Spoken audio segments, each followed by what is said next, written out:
Hello, you lot. Welcome to the group chat on Footy Accumulators, sponsored by Betfair with me, Will Perry, and the greatest Scotsman to have ever played, Bayern Munich. It's Kenny Dalglish. Oh no, for Bayern. Oh, sorry. For Bayern. Like it.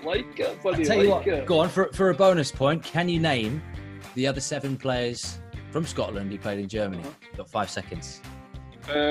Paul Lambert, Murdo McLeod. Yeah. Brian played with me at Celtic. He was just a young lad. Oh my goodness. British players: Mark McGee. Scottish players. Yeah. 7. Yeah. Me, Yeah. obviously. Oh my goodness, Lord, are we all right? Mark McGee, Brian O'Neill. Vincent Mark McGee, Menny. of course. No. Vincent Brian Menny. O'Neill. Oliver Burke. Oh, Oliver went to Leipzig. Of course he did. And Scott Booth. Oh, Scott Booth, where did he go?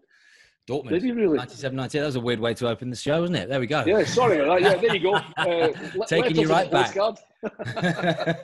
Look, where the hell do we start this week? And look, just thinking about so much to talk about. But let's kick off firstly, because we'll let you simmer for a little bit on the handball rules. Okay. And we'll talk about Manchester City first, okay? Oh, boy. Oh, do we have to? City. What are you doing? You do.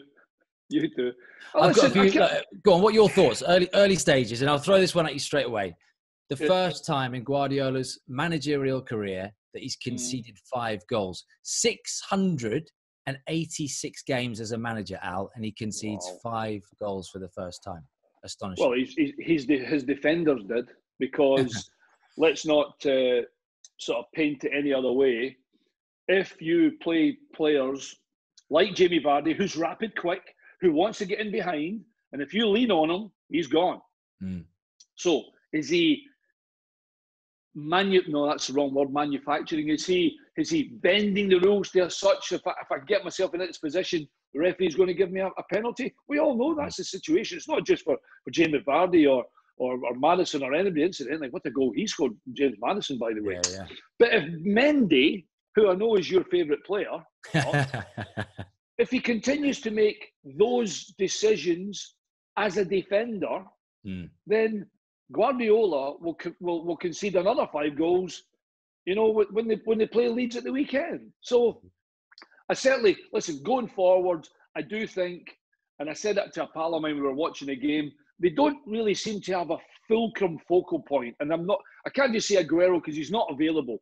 Jesus is not available. They brought the young lad on, and it's unfair to have a go at him. But he wants the 3 of them to change places. But Man City are still good when they've got a focal point up top, and that's what they don't have either. But if you defend the way they defended and struggle with that single focal point because you've got such good players trying to play players in, then Man City are not going to beat Leeds United unless they change. Genuinely, they'll really struggle. Well, look, what do you then think of Pep and defending? Because when I think of Guardiola and I think back to his Barcelona teams, and you probably watched more of his Bayern games than I did. Yeah, I did. He was, to me, it seemed not overly bothered about defenders. It was a case of, we'll sort that later on, but it's fine because we'll score more goals than we're going to concede. And he was right, and he wins titles that way. And he has done at City already. Look, 2 out of the 5 years, it looks like it's going to be titles. So City's answer is to throw more money at it. It looks like they're bringing in Ruben Diaz from Benfica, 65 million quid, with Otamendi going the other way for about 14 million. So Al, what I'm saying essentially is, even under Guardiola, right, and you throw in Edison as well, that back 5, he's spent well over, and this is just Guardiola himself, and it is Guardiola because he picks the players. He's spent over £300 million on defenders, and they're conceding 5 against Leicester. I mean, look, Ake give him time. Definitely, Ake give him time. I like Ake. But as a unit, that is quite concerning. And is it because they haven't got that voice of a Vincent Kompany? Not even the talent of a Vincent Kompany, but the voice and the leadership. And how much does leadership play a role in that? I think that's the main word, partner, in defence. I was really lucky to play with some great football teams, and every single centre-half or full-back was a leader who was noisy, who was talking all the time. You could throw that at Man City that they maybe don't have that leader, and they're all looking at each other to say, is he going to help me, or are we all, is it 1 for 1 and 1 for 1, not 1 for all? you've got to say he's culpable. I mean, I think there was a stat, well, you know, but is it 400 million they've spent on defenders or something like that? And the other day I was thinking, where's John Stones? And I was like, light bulb. He doesn't trust John Stones. He doesn't trust John Stones. So John Stones can't play. So in that case, the team he picked, he obviously thinks, right, I cannot trust them more than anybody else. So I'll play them and they still let him down. And then he goes and he's going to spend another 65 million on Ruben Diaz, who's incidentally played it under 16, under 17, under 19, under 20s, and he's played 20 games for Portugal. He's got a really good CV there. Yeah. But he's coming into the lines then a little bit because he better be good right away because City demand that. And when you talked about Pep Guardiola at some of the places he's been, the defenders at Bayern and Barcelona were much better than the players he's got right now at City. That's a big difference, obviously. And they used to just score more goals than anybody else. At the moment in time, defence is a real problem for them. And it's ironic because they've got a good goalkeeper. Yeah, look, I'm not going to lie and say I've seen a lot of Ruben Diaz. I actually saw him live once, just when I was on a stag do in Benfica, but I can't remember much of that one. In Lisbon, I should say. Look, so you talk about the fees, right? Mendy, 50-odd million quid, okay? João Cancelo. Did City need João Cancelo? Look, he's a decent player and he probably would go somewhere else after City and be a worldie like he was at Juventus. But, you know, they didn't need at the time they needed a centre-back to replace Vincent Kompany, right? They ended up buying a right-back who plays left-back but doesn't get in the team for 60 million quid in João Cancelo. Okay, that's another 60, so we're up to 110. Then obviously, you know, he wasn't responsible for Otamendi, but he spends £50 million on John Stones, okay? He spends £40 million on Nathan Ake. Remains to be seen whether he's going to be a good buy or not. Ederson will all be happy with, I'm sure, as City fans. But you get my point, that you're going further down the list of players. And it goes back, and it's not just under Guardiola. This is a City thing. This goes back to, let me throw a name out there, Eliakim Mangala, £40 million from Porto, signed by Manuel Pellegrini. You know, they've spent a lot of money on centre-backs and only, and I haven't mentioned his name yet, Aymeric Laporte is the proven one. And he, to me, could be the company. He could be the voice and so on. Laporte and Diaz may well be the answer, but that's a lot of cash. I want to ask you a question, Will, because I'm actually a little surprised when I heard this. Because if you look back 18 months ago, I think he was quoted in saying something like, he's my lion, he's a really good player, he's my go-to defender, was Otamendi. Yeah. I thought he really liked him, and he's let him go. I know he wants to get a 22-year-old, what is Diaz? 23, 23. Yeah. So he obviously thinks he's getting better, and he's obviously had to throw something pretty decent in to try and get him to come. So he throws in Otamendi. I actually thought of the defenders, he wouldn't have gone anywhere because I still think he trusts him more than most of his defenders. I know you're going to say, well, he's not been the best, and he might give away a penalty, and he might make bad fouls, but every defender's doing that just now. So of all the players that are leaving Manchester City, when I heard that Otamendi was part of the deal, I was like, wow, he's really like, I need to juggle up things and change things massively here. And it's not like Pep Guardiola, because it looks as though he's like, right, what can we get? We'll get 6 days here. We have 6 days. We've got to get somebody else in. He's spending 65, and don't be surprised if he spends another 60, by the way. Because obviously who they've got right now in defence, it's not what he wants. No. Well, look, and they've obviously turned their back on Koulibaly, haven't they? He's 29 years old, and that was going to cost about the same sort of fee, £65 million. They've gone for someone clearly with a sell-on value and a younger asset who is a long-term plan for City and will be there long after Pep has left. But look, I don't know, just finally on Pep, I think he loses faith out in a lot of his players at times, and he did this at Bayern Munich as well, didn't he? With Kimmich playing him in different positions and so on, and moves players around and tries these experiments. Let's not forget, he's played Fernandinho at centre-back. He's played Rodri at centre-back over Nicolas Otamendi and John Stones when they've both been fit.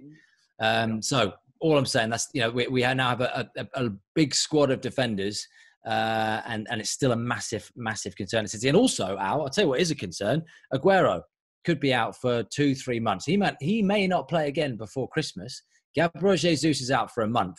And I know that there's all those players that can play in the false nine and whatever, but you need, like you said, a focal point. And City have got Liam Delap, Rory's son, who's 17 years old, looks like he could be decent, but to go into the window with a 17-year-old as your only fit striker is dangerous if you're City, aren't you? No, you can't. You can't do it. You can't even put that kind of pressure on a young guy, because there is not just a pressure on Manchester City, there's a global pressure on Manchester City. This is not a little football club you're talking about. This is a club that expects to be playing in the guts of the Champions League and the guts of the end of the season for titles, etc., etc. I come back to this, but listen, I was a striker and I played I played in the position sometimes with Munich as the very last man, and I played with my back to goal, and it was almost as though if you score, that's a bonus, big man, but you're really bringing everybody else in because we want to play the ball into you, and then everything happens beyond that. Not just me. They also get the ball wide, then we're in the box, and then I'm going, whatever run I'm doing, there's got to be somebody behind me. City don't have that. And I was looking a couple of times at De Bruyne when he had the ball, and he's looking just little balls into even to Sterling. And listen, if you're Pep Guardiola, and I can't say, listen, this is what you should do, Pep, because he's been the manager and I haven't. Even play Sterling right up top. Do you know what I mean? Have a focal point, and I think that would help De Bruyne and Foden, etc., because it's not always just going left to right. Then we can go into the middle, and then let's just see what happens. And I'll tell you what happened. They'll score plenty of goals because that's what they used to do with Aguero. Or at least if you've got somebody right up top, if they play side on, De Bruyne and Foden are perfectly capable of playing a slide rule pass into a position where a striker is going to get the other side of the defender. It's a huge problem for him just now. So we're talking about Manchester City, who are incidentally were favourites to win the league at the start of the season. Correct? Yeah. We both had them down as our number ones, didn't we? Correct. No out-and-out striker. Yeah. Juggling the balls that you can't believe to get his defence in order. They get whipped 5 goals by Leicester City, and it's a huge problem for Pep Guardiola. Yeah, we conceded 6 goals in the first 2 games of the Premier League season. That is a worry. And also, look, comparing it to Liverpool, and I don't like to praise Liverpool too much, Al, as you know. But look, when you look at their options that they've got, that if any of those front 3 are out, which amazingly they haven't been, have they, that I can think of, they're out, for a couple of weeks here and there, Mane and Salah, and that's about it. If they lose one of those, they've got Origi, they've got Minamino, and they've now got Diogo Jota as a backup. They've got a backup front 3. Those guys could operate as a 3 without Mane, Salah, and Firmino, and they'd probably still do a decent job. And I know City have got those players that can play in that front 3, or the way that Pep plays, in that front 6, if you like, but they haven't got, like you say, that focal point, and that could be a concern, can it, going into the win? Just finally on City, what did you make of Pep and Rodri's comments? I mean, Rodri actually said football's not being fair to us, and Pep saying that Leicester trying to play long ball. Look, as a City fan, Leicester deserved that win, and they certainly in the second half were not playing long ball football, were they? They were the ones playing the football. But that time they've got City right on the back foot where they want them, to be honest. And I think I didn't think I'd ever say this about City, but they looked a little bit not just low in confidence, but the whole thing just changed so quickly, and they didn't look like a Man City team. Even De Bruyne didn't look on top of everything that he normally is. It was a really, really strange situation to see City in. And they've got to change things quick. And they've got a big game at the weekend against Leeds United, which might play into their hands because Leeds will be open, expansive, and Bielsa will think, we can go for them, because we go for them, we put them in the back foot because there's no confidence in the football team. This will be a big week of training for Pep Guardiola, and we might just have to see Pep's best skills that he's got in his football head to make sure they get 3 points at the weekend. Is this the toughest moment for Pep since he's been there, do you think? Yes, without a doubt. For the simple reason, Liverpool start 3 wins in the bounce. Is that Liverpool? Yeah. Arsenal weren't that bad last night. Liverpool, I thought, put them in their place massively. The goal that Arsenal got was a bit of a blunder. It was almost a gift from Liverpool. And all of a sudden, City concede 5 goals and look a mile away from Liverpool. That's a problem for Pep Guardiola. Yeah. Right. This brings us on to handball. We've got to talk about it. Okay. Some big incidents over the weekend. Okay. And Neil Maupay's, I'm thinking of, I'm just going to pick out those 3. Neil Maupay at Brighton against Manchester United, where United score a penalty in the 100th minute. Chris Kavanagh goes over to the screen, gives it. Maupay's hands up here. The Luca Digne header down into Joel Ward's hand at Crystal Palace, and the Andy Carroll header into Eric Dyer, who was turned completely the other way. That's the focus. The new handball rule, for everyone watching, by the way, over the off-season, was in an attacking sense, wasn't it? In the sense that if you handballed and, there were a couple of other touches and then you scored, it's not going to be denied as a goal unless it's directly from the scoring position. So that's nothing to do with the new handball rule. It's to do with the body line. So we'll go on. What is your thinking on those given, and why football now is up in arms with this new law? Well, Lindy's up in arms because they heard McInally talking about it 4 weeks ago. Look at me on television. Leeds United versus Liverpool, or Liverpool versus Leeds. Hits Ben White on the hand doing 5,000 miles an hour. Hits his hand, penalty. Nonsense. Is that intentional by Ben White? No. The fact is it going in the goal. What can Ben White do about it? And now all of a sudden I hear everybody else giving it disgraceful, terrible. I'm like, I told you a month ago, it ain't going to work. You either have to let the referee the game, which means if you think he's a trustworthy person, and we do, then he goes to the monitor and he says one thing in his head only, will. Did he intentionally mean the ball to strike his hand? If it's no, under any circumstances, it can't be a penalty. If you think as a referee, not us, not IFA, not nothing, if the referee says, yes, he has, and the other thing is, remember, and we stand up for this, you can't leverage yourself to head the ball, to turn sprint, or to do anything as a defender with your arms at your side. You can't do it. It's impossible. That is not normal. Your hands are part of your body as you're running through the game, as you're tackling people, etc., etc. If you unintentionally touch the ball with your hand in the box, it cannot possibly be a penalty. And if we want the referee and not VAR to referee our football matches, you have to let the referee look and say, did he intentionally touch the ball with his arm or his hand? If he thinks yes, it's a penalty, and I think we go, fair enough, I think he's right. It will be subjective, and I know you're going to say that, but we have to trust the referee. And I'm going to, there's something else here, by the way, and you'll like this, because this is something and I'm only going to read the very last paragraph, and this is from IFAB's instruction. The body also stated that extra leeway will be granted in regards to ricochet handballs, Ben White, or if the player in question cannot see the ball, Eric Dyer. That's the law, in black and white. Right, so this is the situation we're in there now, Al, with this rule going forward, because apparently I was speaking to Chris Foy the other day, former Premier League referee, and he was saying that this can't be changed mid-season, which is going to upset a lot of fans, isn't it? The Premier League have got a shareholders meeting in October, but that's nothing to do with, the IFAB rules. The only way is if the Premier League decide to go on their own mid-season and say, okay, we will have a different interpretation of it throughout the season, which is probably the biggest, the highest possibility. However, IFAB don't meet until October. So this is something that, in theory, we're stuck with. And look, I'll throw this at you.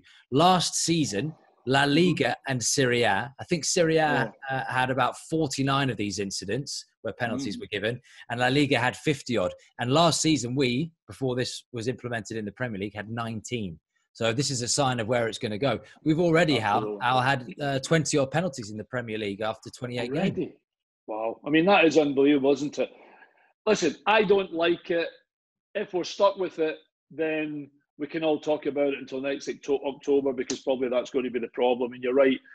It's a big decision to go on your own. And remember, you kind of want all of Europe to be on the same page, because when we start playing in Europe, I mean, for goodness sake, not that I don't like Manchester United. I like Manchester United. But do you remember the penalty? I'm just remembering penalties that I thought, what?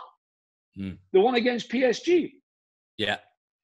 You're like, even Man United are like, unbelievable, can't believe we're locked there. And kind of instances like that, it's unfair to go against PSG or Manchester United. But certainly there'll be plenty of other teams will be like, what? Listen, the problem is, and you're quite rightly saying that, can we change it during a season? Probably not. Are we stuck with it? All the very best. Yeah. Hey, look, do you know what, Al? I'll let you into a little secret. The guy that made this rule, okay, Mr. David Ellery, teacher. It was my old geography teacher. School teacher. So let's get on the. He was my geography teacher at school, so I can get on the phone to him. In fact, the last time I saw David Ellery, I was in a canteen at Premier League HQ, and I heard this, Perry, and I turned around and he was having a cup of tea with Kalina. You remember Kalina and his eyes? Yeah, absolutely, yeah. So they worked together at IFAB and they've come up with this. So I cannot believe that someone like David Ellery, or Mr. Ellery as I should call him, being the referee that he was, because he was, the best referee we had at the time in the Premier League, thinks that this is acceptable. I can't think that anyone really watching it thinks this is what football wants to be. And look, you've got former players saying, I mean, I spoke to Martin Keown the other day. He was like, I would not want to play as a defender right now with these rules. He said, I wouldn't want to play football. It's not enjoyable to be involved in. No, I agree. The only bad thing about that quote about you and David Ellery was, as you said, he was a geography teacher. I was sure you were going to say the last time I saw him, he was lost in Europe somewhere. Because now he is lost in Europe. He's in Switzerland. He's like, where am I? Because that's how the whole law feels a wee bit right now. Anyway, and if we're going to have to put up with it, we have to put up with it. Yeah, and look, that the issue is that you feel sorry for the referees, don't you? Because they're only trying to implement. And I watched Mike Dean, fourth official at Tottenham on Sunday. Peter Banks was the referee, and they're only implementing this rule book which they've been given and told to carry to the letter of the law. My issue, right, is that when the referees see the pitch side monitor. So I'm going back to, I was at Palace on Saturday when Kevin Friend sees that replay. The first thing that he's shown on the screen, on the little pitch side monitor, is a slowed down version of Joel Ward's arm coming slightly out to the left, which it does, right? Yeah. But if you watch that in real time, we all know he's a defender. They're 2 meters away. Dean headers the ball down. He's trying to move his arm out of the way. By trying to move his arm out of the way, he's moving it to the left. And that is outside the line of a natural position, according to IFAB Rule 12. And that's where it gets implemented. So my point being that they're shown initially a slowed down version of the event rather than, excuse me, can I see it in real time first, straight away, and I'm going to make my decision now, show me the replay, and then I'll come to a conclusion. Well, if in that argument that IFAD have said, then they're getting it right, if you know what I mean. Yeah, they are. Yeah. But in terms of, which I don't find it particularly entertaining. I find it very frustrating, especially being an ex-football player.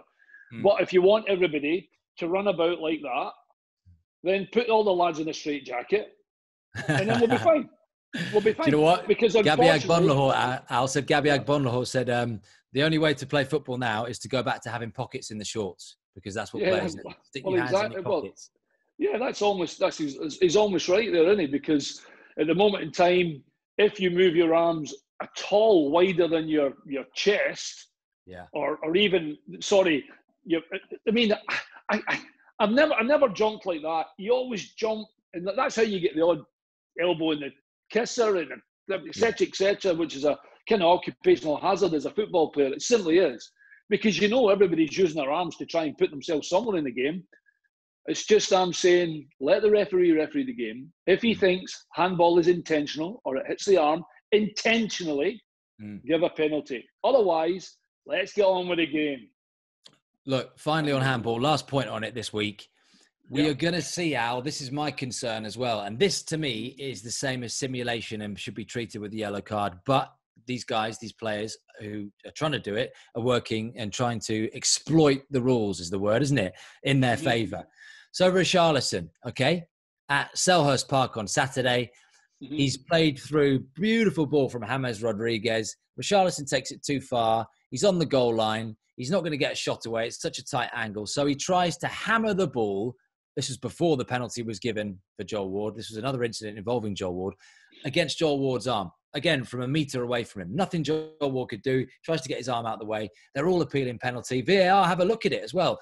But those are being given across Europe. And if we would see that if Joel Ward had his arm out and Richarlison is just going to try and catch his hand. People are going to try and just catch hands. Messi's done it. I've seen him do it in La Liga.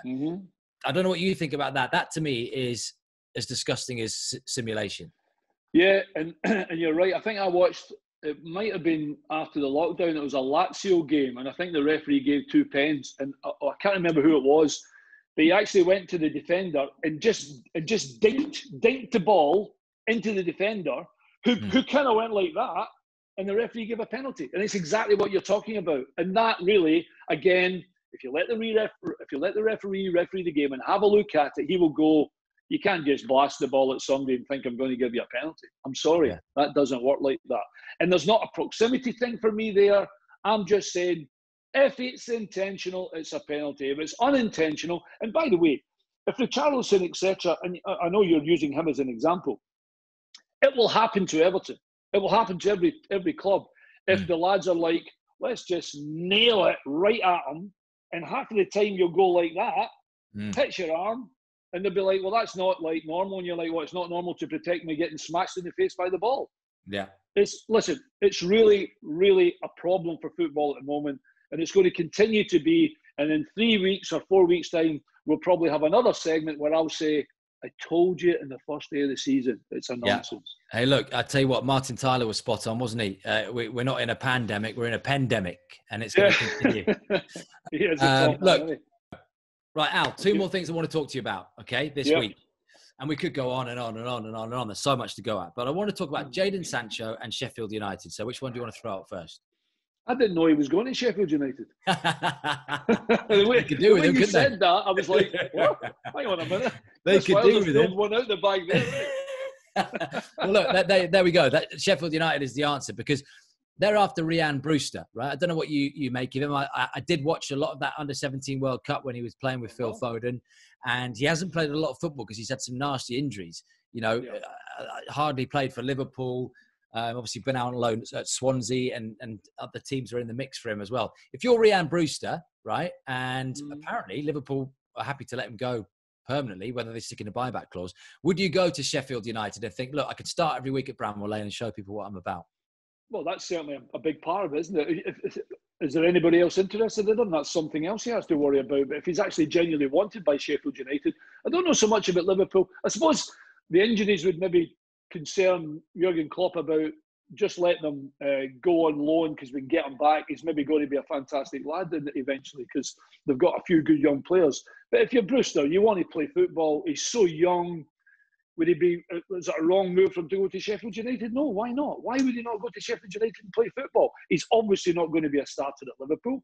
He's obviously going to be playing in a handful of games.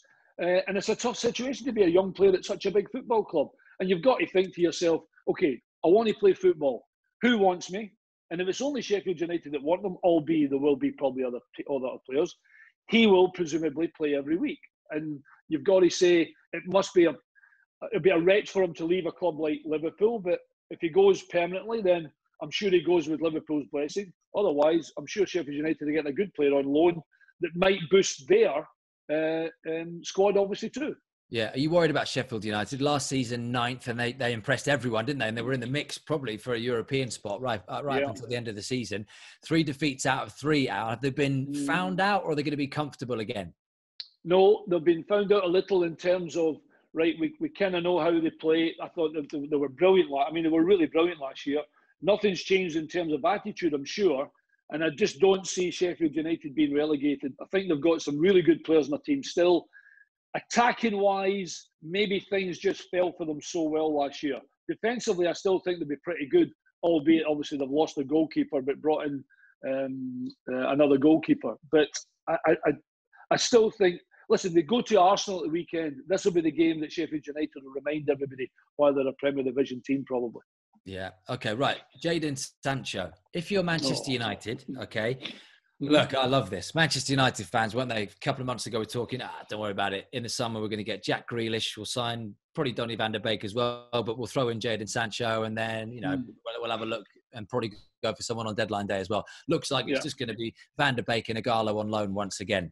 So Jadon Sancho, if you're him, firstly, Al, and again, look, I put you inside Ryan Brewster's brain. I'm now going to put you inside Jadon Sancho's head. You're him. You're adored by those Dortmund fans. Everything's going right. You've left England. You've left those shores to kind of cut your teeth, and everyone wants a slice of you. Would you stick at Dortmund, being how young he is, for another season, and then still have those options open to you? Or would you go to that Dortmund boardroom and go, "Let me go. I want to leave this summer"? It's such a difficult question. It's such a difficult answer to give you as well.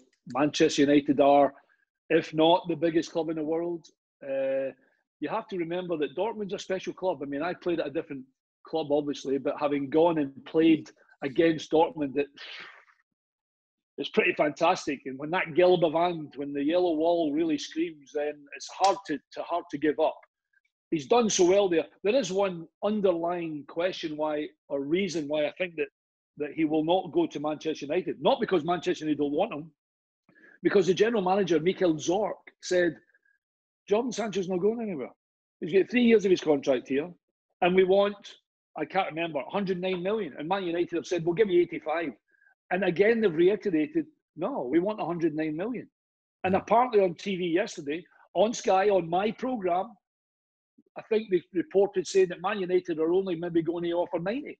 And yet, if you're the biggest club in the world and somebody says, we want your player, oh, by the way, 300 million. Okay, there you go. All right, okay. Well, so if Man United are trying to nick him cheap, you're like, what are you doing? Yeah. See, what are you doing? You either want, so even Jadon Sancho genuinely must be like, and apparently the agent's fee's been done, the player's fee's been done, and everybody else's fees are done. But the problem is Man United don't want to pay what Dortmund are offering, which means... Is he worth that? Is he worth 109 million quid? Ooh. No.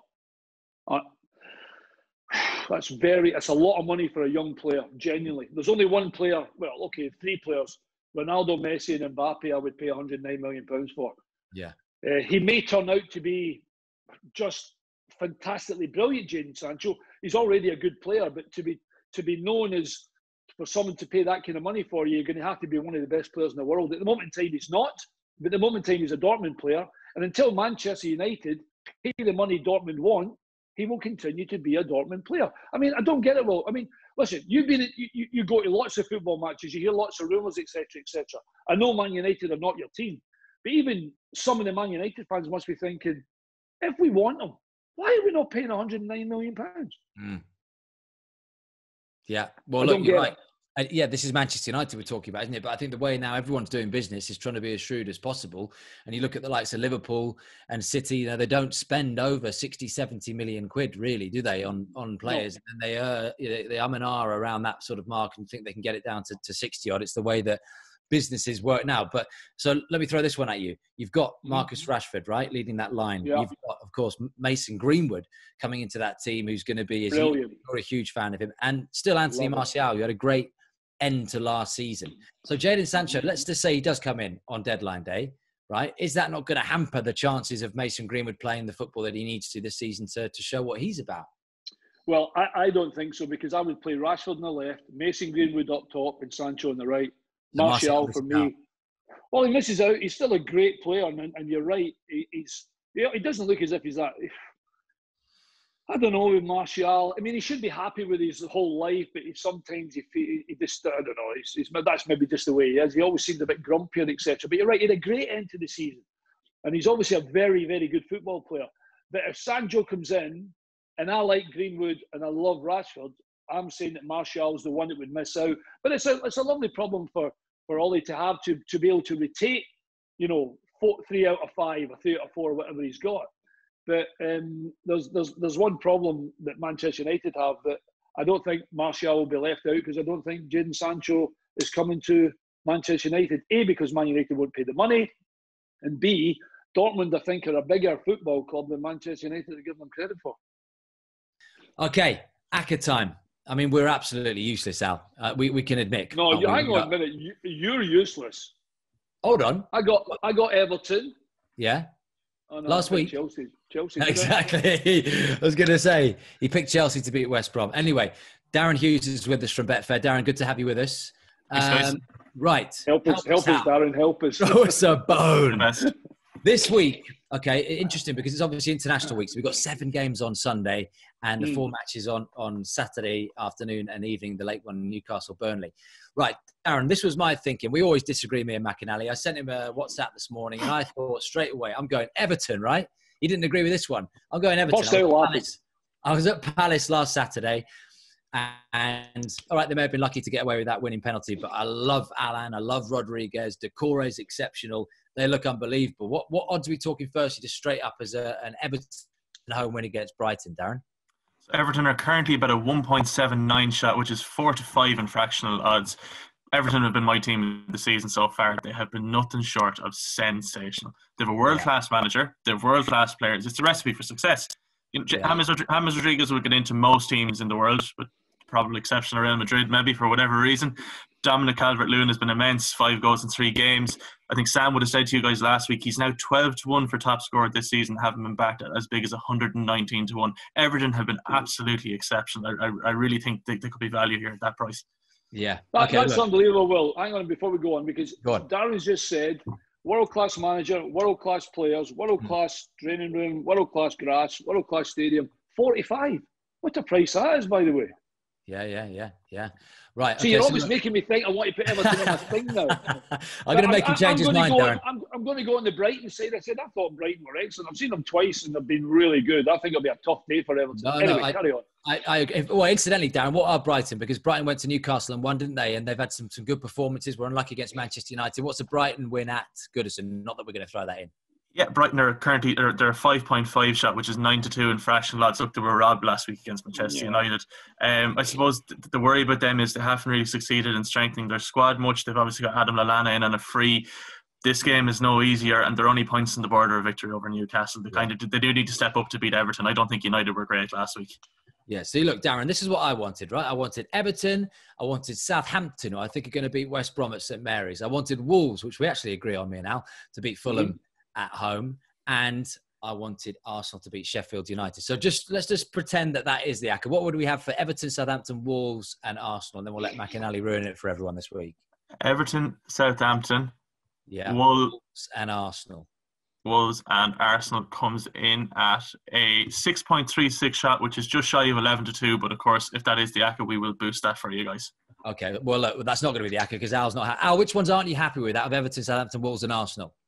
I'm not going against Sheffield United against Arsenal. Okay. I think that lets you down. Wolves, I adore. Very good.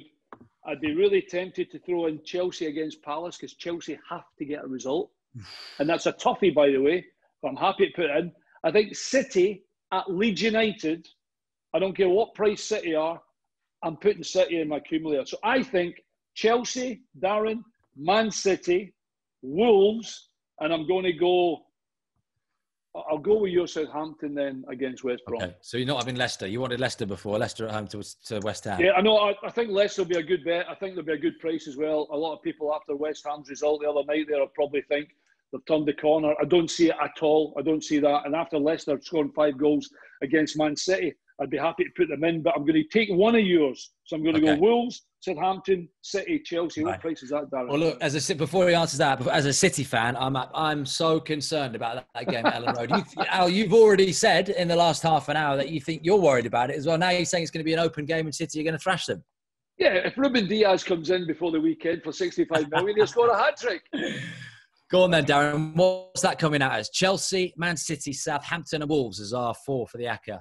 That is currently about a 4.54 shot, which is 9-2. But again, of course, we will happily boost that for you lads if that's the way you want to go with it. Look, I'm going to bow to McInally's superior knowledge and then just slam him next week when it doesn't come off. And at least we've got this on record, Darren, that I wanted it. Just incidentally, Darren, you have to pick a side. What would you have had? Chelsea, City, Southampton, Wolves, or Everton, Southampton, Wolves, and Arsenal?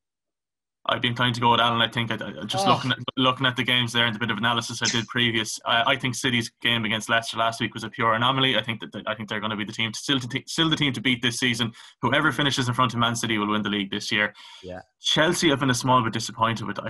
I really thought they'd be the one to try kind of break that sort of hold that Liverpool and City have in the top 2. And maybe it's just a thing they've recruited so well that the players are taking time to gel well together. That can often happen, Alan. You'd know better than the rest of us about that. Yeah. It just takes teams sometimes when you have high quality players for them to start playing well together. But no, I do think that looks a fairly impenetrable act. Well done. Yeah. I just got out. So hold on. Arsenal, Sheffield. Go on. Go on. Say, he's brilliant. Can we have him back? Look, Thinking that I know what I'm talking about. just quickly, you tell me, Alan, why you don't fancy Arsenal at home to Sheffield United, who've lost 3 out of 3, and Arsenal played well at Liverpool. I know they're beaten convincingly, but Arsenal at home against a team that's struggling. I know. And listen, I agree with everybody that's spoken about Arsenal so far, and Mikel Arteta has made them a different animal at the moment. The animal of Sheffield United that I saw last season, I haven't seen yet. It's there. Yeah. And this is exactly the game that Sheffield United would be like, right, let's go. Yeah. That's why I'm not going anywhere near Arsenal. Right. Not in this game, certainly. We need odds, Darren, before we let you go, on Roy Keane against Jurgen Klopp in a wrestling match in a SmackDown. What are we going for with that one? Keane Klopp. What can we get on listen, as a proud Irishman, I'd have to price up Keane at about a 1 to 100 shot to beat Jurgen Klopp in a fight. He might beat him in a managerial tactics battle, but I think in an absolute all-out war, I think there's only one winner there. What did you make of that, Al? That was interesting. I wanted that to go on for about half an hour. I know. To be fair to Roy, I thought Roy had said they were sloppy when they started the game against Leeds United. And I think he spoke about really the goal they gave away was sloppy. I think Roy's right. Having said that, when Klopp comes on and gives it, there was nothing about our performance tonight was sloppy. I thought everything was absolutely sensational. You're like, well, they've won 3-1. They did play really well. But you've got to think that Roy's initial kind of sloppiness statement was really more about the way they started the game against Leeds United, albeit they won the game, which, to be fair to Roy, he did say, look, they won the game 3-1. But the goal was sloppy. And even if you asked Andy Morrison, were you happy about that? He's going to say no. But they've conceded 3 against Leeds United. Do you know what I mean? They've gone and conceded 3 goals against Leeds United. They only conceded 1 against Arsenal last night. Could definitely have been 3 on another day. They don't look as ironclad at the back as they probably will need to be to win the league again this year, I don't think. Look, Klopp's going to come after you as well. Yeah. Well, having said that, Klopp is right because they still won the game and there was lots of what happened. But if you pinned them right down and said, are you happy with the goal they lost? They'd be like, well, no. So there's a bit of a kind of to and fro with it. There's only one thing, which is a big favour in Liverpool. Those instances in the games, if you don't learn from them, then you won't win anything. They have learned from them and they will continue to learn from those mistakes they've given away. And I think Liverpool, well, they go to my old club, Aston Villa, and I'll be watching it from behind the couch like that next week, as well as Villa have started, incidentally. Yeah, well, look, managers say crazy things, don't they, after games? I mean, Jose said that was Tottenham's best performance of the season. Well, not of the season, best performance of the last 6 months, I think he said, against Newcastle. But look, I think we're looking at, a longer reach for Klopp. I think we're looking at, obviously, he's got the height, but Roy Keane's definitely got that stamina, hasn't he? He is not leaving that ring until he's been Conor McGregor'd. Yeah, I think Klopp's a bit of a smoker. He's a smoker as well, isn't he? So there's the stamina gone out the window altogether. And I like to think that Roy Keane keeps himself fit with a punching bag in the garage. You know, he's never given up. I would think he won't even, if he gets a pint of Guinness, he won't even spill a drop, Roy, as he's like that. Big. Well, and Klopp will have a Stein in one hand as well. One hand in his pint, won't it? I'll tell you what, I'd buy a ticket, get me in the front row. Darren, good to see you, mate. That's Darren Hughes from Betfair. So there we go. Thanks, guys. Cheers. Chelsea, Man City, Southampton and Wolves, and Betfair are going to boost that for us as well. Cheers, Darren. Right, Al, we've picked another losing ACCA for everyone across the world to follow. All thanks to you. So, look, we've got it on record, what we wanted, what you wanted, and what I wanted, but I've gone with you this week. Let that be noted. Al, great to speak to you. I'll tell you what, this week I'll get on the phone to David Ellery and we'll put the rules right, shall we? In terms of, get onto my old teacher. David, what's going on? Get Kalina on the phone. We've got to sort this out. Got to change, isn't it? Got to change. Because, I mean, look, next week we're going to have the same, we're going to be talking about the same stuff, aren't we? I would think, okay, what we got thinking, I'm going to go for 7 penalties. Wonder if we're going to be right. We should have asked Darren, actually, at Betfair, what the price would be on how many penalties, over and unders. But listen, you're right. We're going to be talking about it. Let's hope we're not. And let's hope it's just, A, we get the ACCA right, and B, there's plenty of goals in the Premiership. Yeah, let's hope so. Right, good to see you, Al. That is the group chat by Footy Accumulators, sponsored by Betfair. That was Alan McInally. I was Will Perry. We'll see you again next week. Bye-bye.